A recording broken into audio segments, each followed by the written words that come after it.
Hi, my name is Ryan Taylor, and today, in this short video, I'll tell you a life-changing story about how I figured out how to easily generate insane amounts of energy for the past 3 years. I'm talking about a simple device that can be used by any family around the world, and can even change the course of the entire energy industry.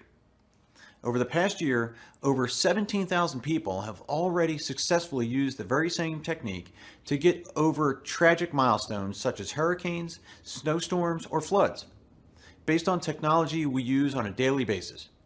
Not only can it generate enough power to last through long, harsh winters when temperatures outside go below zero, but it can ameliorate your power bill all year long. I'm sure you're already intrigued and want to know all about how the system works. Honestly, it's like nothing you've ever seen, and in a few minutes from now, you'll be outraged you ever paid a single cent to Big Electric.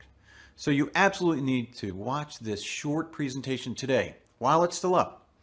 I don't know how much longer I'll have this free presentation online, so watch this right now while you still can. Before we continue, let me tell you who I am and how it all started. As I mentioned before, my name is Ryan Taylor. I'm a 45-year-old geography teacher in Memphis, Tennessee. Folks who live here know that high energy bills are somewhat of an issue, and we have been fighting them for years. And we've never liked paying through our noses for simple things that everybody should afford, like using the electrical appliances without restriction. However, we simply settled thinking that's the economy, or maybe it'll be better next year, month after month struggling not to fall behind on bills. All that until the winter of 2015, December 29th, Tuesday, the absolute worst day of my life. The news warned the population about the rising, freezing waters of the Mississippi. But we never had problems. We were miles from the river and we were safe. But this time it was different. Around 7 p.m., news warned everybody in the area the river had risen like never before. After a few minutes, all lights went off. I immediately thought it was a simple blackout. I went to check on my wife and 2 daughters. They were fine for the moment. The Mississippi River had broken out of its bed and flooded the surroundings. It ripped down hundreds of power lines around our area, and we suddenly found ourselves without power. My wife and I discussed about driving to my parents in Lexington, Kentucky, but we were looking at a 6-hour drive in the night. We decided to wait for the power to come back. Big mistake.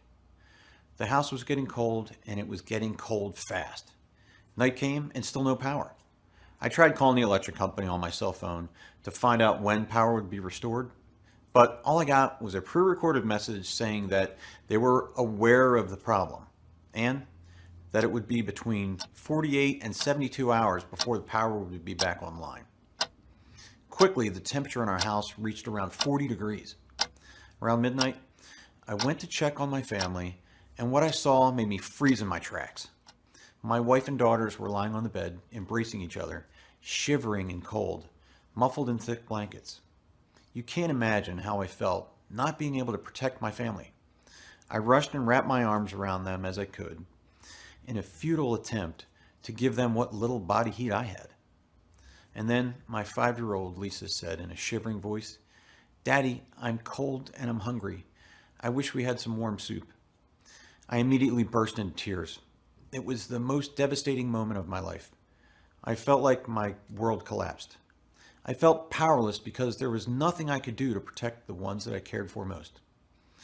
And I simply felt furious, outraged about the fact that I knew I was the only one to blame for getting us into this situation. And worse, for getting my family in this dangerous situation. I was furious that I was completely dependent on the electric company to power my home. And furious about the fact that for so many years I let it slide and thought maybe it'll be better next year, while those money-sucking electricity mobsters bled me and my family dry. It was the moment I realized I was at the end of my rope. I swore to myself I'd never put my wife and 2 daughters in a similar situation again. We left for my parents the very next day and came back after some time. I immediately began researching every single energy alternative I could find.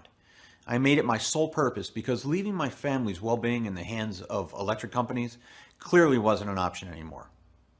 Not only did their power lines always seem to go down in unexpected moments, but their prices had been smothering me for more than a decade.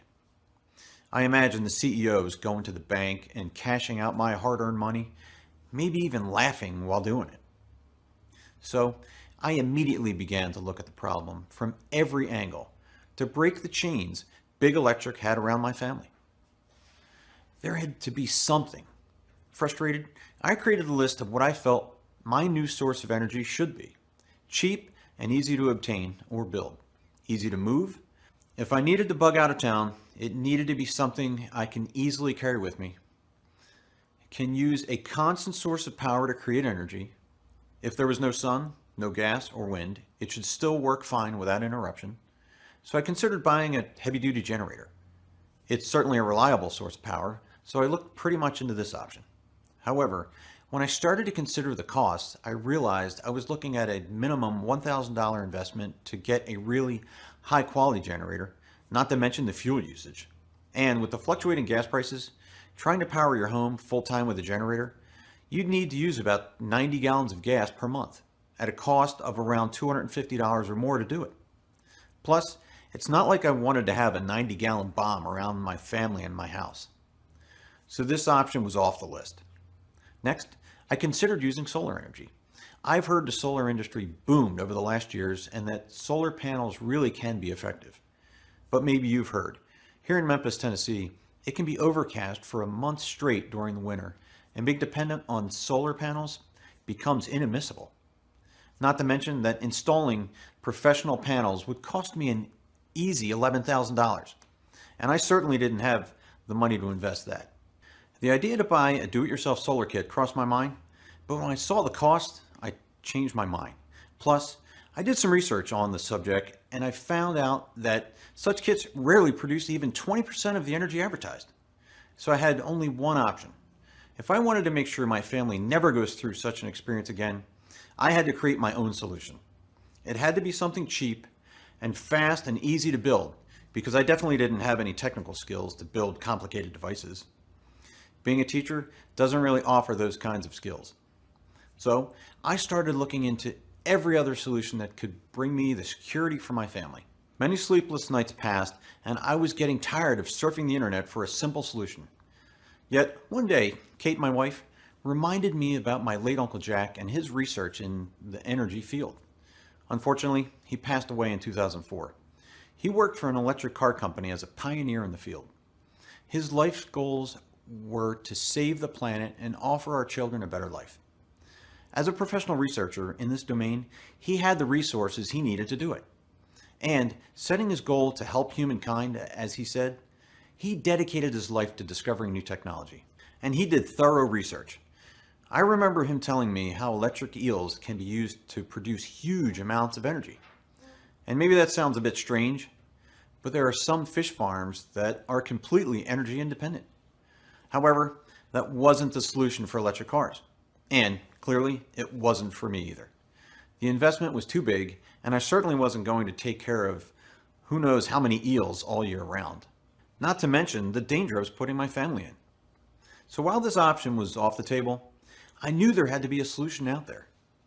And that's when I remembered about the incredible technology that he pioneered.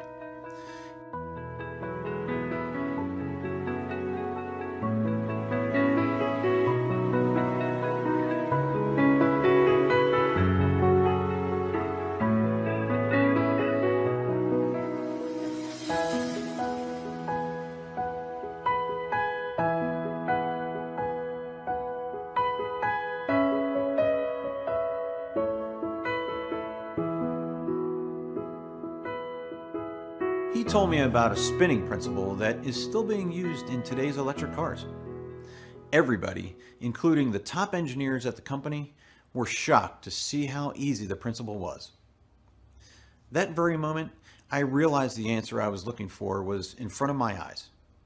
You're probably thinking that there's no way such a simple thing like a multiplication process could hold the key to energy independence. But the initial tests had been pretty promising. Let me explain the working principle, as I later discovered it. As you probably already know, in nature, there is multiplication principle that translates into inducing a small amount of energy in a system and multiplying it with the spinning principle. That's the real secret. What you may not realize, however, is just how much energy such a principle can produce. The true secret of this energy is that it is